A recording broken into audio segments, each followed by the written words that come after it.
Halo, assalamualaikum guys. Oke guys, di video kali ini aku mau bikin video klarifikasi. Wah, udah kayak Deddy Kobuzer aja klarifikasi ya. Itu mobil anak juragan aku tuh guys. Keren ya, itu rumah bos aku. Nah, jadi di video saya yang satu ini, nah iya yang ini, yang tentang panen rebung Jepang asli itu. Nah, itu di menit keempat saya banyak dapat tanggapan dari teman-teman penonton ya.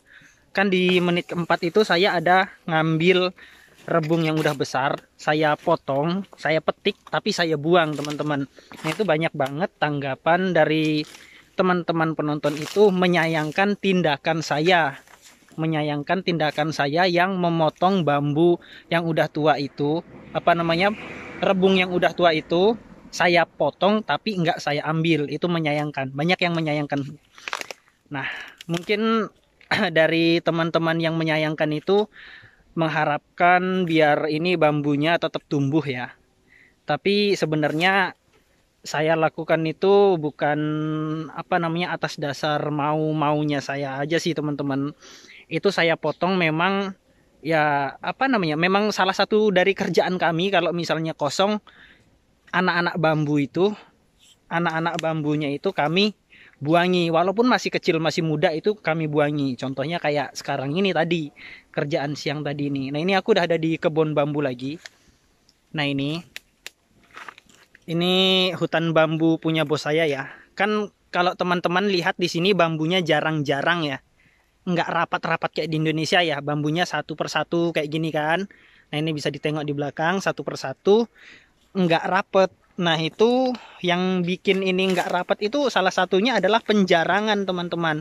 Jadi anak-anak bambu yang tumbuh itu dibuang biar nggak tumbuh terus jadi bambu tua, bambu keras.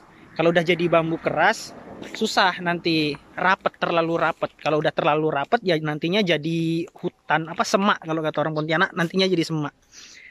Ya udah nih aku tunjukin ya. Nah, ini teman-teman bisa lihat bambunya jarang-jarang ya. Kemarin tuh yang saya ambil terus saya buang tuh yang ini kalau nggak salah pohonnya. Nah, ini pohonnya, terus ini yang saya buang nih. Ini kan udah besar kan. Nah, ini yang saya potong terus saya buang. Ini yang banyak yang teman-teman menyayangkan tindakan saya memotong bambu apa namanya rebung rebung tuanya tapi saya buang. Itu banyak yang menyayangkan banget. Sebenarnya hal itu ya balik lagi kayak tadi aku bilang, itu tuh nggak semata-mata aku ngawur gitu, soalnya memang kerjaan kami juga di sini kadang-kadang kayak gitu.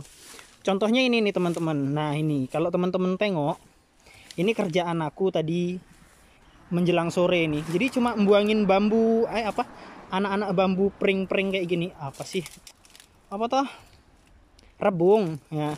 Jadi rebungnya yang masih muda terus menjelang tua itu dipotelin kayak gini terus dibuangin biar ndak rapet teman-teman. Jadinya kan bambunya bisa ditengok ya jarang-jarang kayak gini. Nah, ini bekas potongannya tadi nih. Ini malah udah ketuaan. Ketuaan harusnya pas masih muda itu udah dijarangin biar nggak rapat. Kalau udah rapat nanti susah kita masuk ke dalam hutan bambunya ini teman-teman. Dan yang salah satu paling penting itu susah membersihkan bagian akarnya. Biasanya bos aku tuh suka bersih-bersih hutan bambunya kayak gini nih, dibersihkan kayak gitu, bagian akar-akarnya kayak gitu kan didongkelin, dipindahin gitu sebagian. Itu rumah yang di sana itu teman-teman. Nah, itu dulu hutan bambu teman-teman, tapi udah dibersihkan pakai ekskavator. Akhirnya dibikin rumah. Nah, sekarang hutan bambunya tinggal ini. Ini jarang-jarang kan kayak gini. Enggak horor kayak di Indonesia. Kalau di Indonesia udah ada hutan bambu kayak gini udah pikirannya kalong wewe aja ngambilin anak kecil yang belum sunat. Ya, ini tuh tengok tuh bambu pring rebungnya banyak banget. Ini udah ketuaan semua tuh, tengok panjang-panjang, kita habisin ya.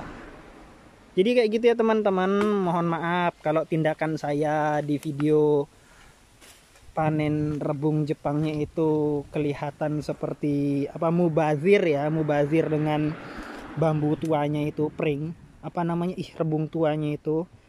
Ya sebenarnya nggak mubazir sih, itu memang ya aman lah gitu. bambu di Indonesia, mungkin kalau teman-teman punya pohon bambu, nah itu rumpunnya terlalu rapat ya, salah satunya akibatnya salah satu penyebabnya adalah ya rebungnya nggak rajin dibuangin. Kalau rajin dibuangin nanti bagus tumbuhnya kayak gini teman-teman, rapat-rapat. Ini masih ada yang ketinggalan nih. Ini sama bos aku memang disuruh dibersihin, kalau nggak dibersihin ya terlalu rapet, susah ini rebungnya. Wis nggak dokoh mangan rebung lagi nih guys, jadi gitu ya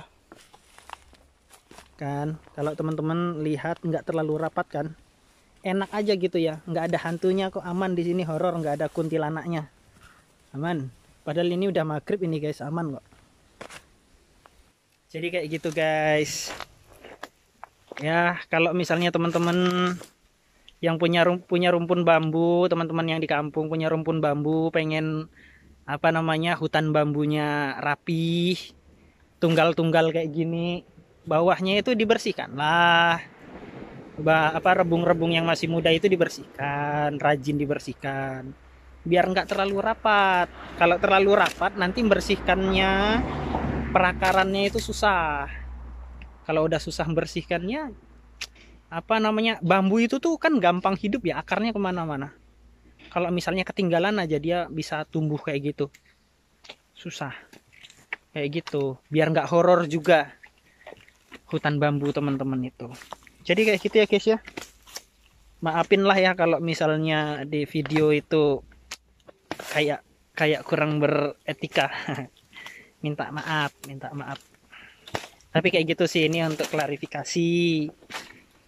Kalau di Jepang itu ya, kalau pengen rapi hutan bambunya ya dibersihkan kayak gitu, anak kan. Tuh di sana juga tuh, di sana tuh ada hutan bambu yang rapat banget gitu, karena nggak dibuangin anakannya. Kalau nggak dibuangnya anakannya, masuk aja nggak bisa, terlalu rapat soalnya. Kalau ini kan karena memang hutan bambu pusaku ini cuma segini, kadang-kadang ya dibersihkan juga. Kalau teman-teman lihat di situ, nah bagian situ tuh dulu tumpukannya tebel banget, tumpukan bambunya. Sekarang udah, aduh, lukutnya udah bersih, agak bersih. Nah itu di rumah itu dulu hutan bambu seperti di sini juga nih teman-teman.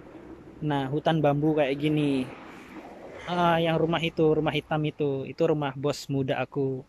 Yang putih itu mobil anaknya yang sulung. Ganteng banget. Kalau aku jadi cewek udah kelepek-kelepek. Untung aku laki-laki. Tapi beneran sumpah ganteng banget. Itu mobil truknya untuk bawa-bawa alat.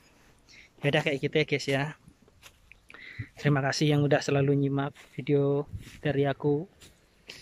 Ini untuk video klarifikasi aja. Yaudah gitu aja. Terima kasih banyak. Terakhir, assalamualaikum warahmatullahi wabarakatuh.